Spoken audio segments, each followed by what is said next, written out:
Poco X3 Pro CPU revolve করে ১ বছর ২ বছর ইউজ করার পর যদি এই ফোনগুলো আবার ডেড হয়ে যায়, সেক্ষেত্রে করণীয় কী? বা এই ফোনগুলো কি আসলে বারবার এভাবে ডেড হতেই থাকবে? তো এই বিষয়টি নিয়ে আজকে কথা বলবো। সাধারণত পোকো X3 Pro ফোনগুলো হঠাৎ করেই ডেড হয়ে যাওয়ার একটি প্রবণতা রয়েছে। যে ফোনটি কোম্পানি থেকে একদম নতুন কেনার পরেও কিন্তু ১ থেকে ১.৫ বছরের মধ্যে অনেক ফোনই ডেড হয়েছে। আর এই ফোনগুলো যদি রিপেয়ার করার পর আবারও ডেড হয়, তাহলে কি পুনরায় এই ফোনটি আবারও কি রিপেয়ার করা সম্ভব হবে? তো এই বিষয়টি নিয়ে আজকে কথা বলবো। আজকের ফোনটি হচ্ছে পোকো X3 Pro, পাঠিয়েছেন সিলেট মৌলভীবাজার থেকে ইমতিয়াজ ভাই। আর আপনারা দেখতে পাচ্ছেন যে ফোনটির মাদারবোর্ডটি একদম ফ্রেশ কন্ডিশনেই রয়েছে। মনে হচ্ছে যে কাজই করা হয়নি। কিন্তু এই ফোনটির আসলে আমি সিপিইউ রিভলভ করে দিয়েছিলাম। দীর্ঘদিন ইউজ করেছেন উনি। আসলে কতদিন ইউজ করেছেন সেই বিষয়টি বলতে পারছি না। তবে মোটামুটি লম্বা সময় ইউজ করার পর ফোনটি হঠাৎ করে আবার বন্ধ হয়ে যায়। তো এটি হচ্ছে ৮২৫৬ ভেরিয়েন্টের একটি ফোন।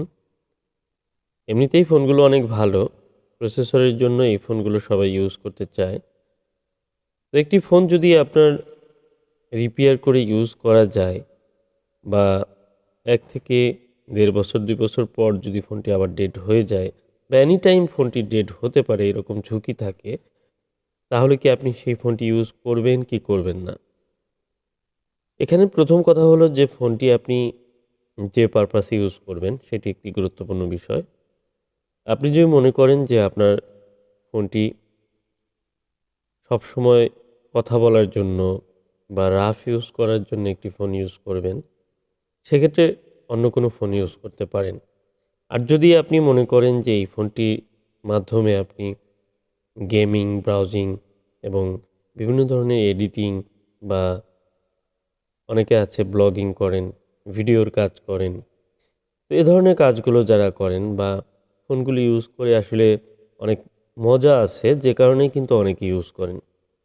আমি নিজেও একটি পোকো X3 Pro ইউজ করি, সাথে অন্য ফোনও ইউজ করি। বাট পোকো X3 Pro ফোনটি দিয়ে কিন্তু আমি ক্যামেরা, ভিডিও এডিটিং সব কাজগুলো করি। আসলে ফোনটি ভালো। ফোনটি ইউজ করে আমার কাছেও মনে হয়েছে যথেষ্ট পারফরম্যান্স ভালো পেয়েছি বলেই এটি ইউজ করি।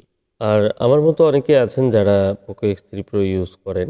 বিশেষ করে এই প্রসেসরের জন্যই বা এই ফোনটির পারফরম্যান্স, ক্যামেরা এবং অ্যা বিশেষ করে এটির যে স্মুথ একটি ইউজার এক্সপেরিয়েন্স, সেটার কারণেই কিন্তু অনেকে ইউজ করেন। তো এর চেয়েও অনেক দামি, দামি ফোন রয়েছে। আসলে একটি কম বাজেটের মধ্যে একটি ভালো ফোন বলা চলে। কারণ এই ধরনের প্রসেসরের ফোনগুলো 50,000 আপ প্রাইস হবে। আর কিছু ফোন রয়েছে যেগুলো হয়তো আরও বেশি দাম। কিন্তু এই ফোনটিতে যথেষ্ট পরিমাণ হার্ডওয়্যার অনেক ভালো দিয়েছে। মজবুত, মোটামুটি মাদারবোর্ড থেকে শুরু করে সবকিছুই মোটামুটি ভালো। তারপরে ফোনগুলোর একটি বাজে দিক, সেটি হচ্ছে ডেড ইস্যু। কিন্তু দেখুন, আপনি যদি কনফার্ম থাকেন যে আপনার ডেড ইস্যুটি সলভ হবে বা ভালোভাবে এটি সম্পূর্ণ করে আবার পুনরায় ইউজ করা যাবে, সেটি ১ থেকে ২ বছর পর যদি একবার রিপেয়ার করতে হয়, সেক্ষেত্রে অনেকে আছেন যে বিষয়টিকে খুব স্বাভাবিকভাবে নিবেন। কারণ যেমন ধরুন, আপনি একটি কম্পিউটার ইউজ করছেন, সেটি একটি সময় ইউজ করার পর আপনাকে কিন্তু হয়তো উইন্ডোজ দিতে হবে বা সেটির একটি সার্ভিস কিন্তু করতে হবে। আপনি এসি ইউজ করছেন, এসি কিন্তু বছরে বা ১ বছর ২ বছর পর কিন্তু একটি সার্ভিস করতে হয়। আপনি গাড়ি ইউজ করছেন, সেখানে কিন্তু একটি নির্দিষ্ট মেয়াদে আপনার সার্ভিস করতে হয়। তো আপনার ফোনটিরও এখন এমন একটি কন্ডিশন হয়ে গেছে যে বর্তমানে কিছু ফোন রয়েছে যেগুলোতে কমন কিছু ইস্যু, এগুলো থেকে বের হয়ে আসা সম্ভব হচ্ছে না। সেটি আপনার একার না, অনেকেরই।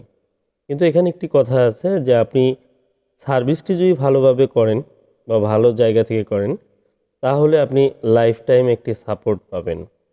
যেমন এই ফোনটির ক্ষেত্রে আমি এ ধরনের ফোন যেগুলো ফার্স্ট টাইম আমার কাছে নিয়ে আসি ইনটেক কন্ডিশনে, তাদেরকে আমি সবসময় বলি যে এই ফোনের যে ধরনের সমস্যাই হোক না কেন, সেটি রিপেয়ার সম্ভব। আর অন্য কোথাও না দেখালে এই ফোনটির দায়িত্ব আমি নিয়ে এই ফোনটি যখনই ডেড হোক সেটি কিন্তু আমি রিপেয়ারের একটি দায়িত্ব নিয়ে থাকি। দায়িত্ব বলতে একটি ফোন রিপেয়ার করে দেওয়া এবং সেটি ভালো চলা বা পুনরায় ডেড হলে সেটি রিপেয়ার করে দেওয়ার যে একটি সাহস, এই জিনিসটি আমি তাদেরকে দিয়ে থাকি। এবং কি এই ফোনগুলো যখনই ডেড হোক না কেন, দেখুন ফোনটি আমি এই যে চার্জে লাগিয়েছি, চার্জ একটু লো রয়েছে, অন হয়েছে। তো এই ফোনটি আবারও আশা করি 1 থেকে 1.5 বছর বা 2 বছর অনায়াসে ভালোভাবে ইউজ করতে পারবেন। যদি আবারও কোনো সময় ডেড হয় সেটি আবারও রিপেয়ার সম্ভব, কারণ প্রসেসর বা অন্যান্য জিনিসগুলো খুব সহজে খারাপ হয়ে যায় না এই ফোনগুলোর ক্ষেত্রে।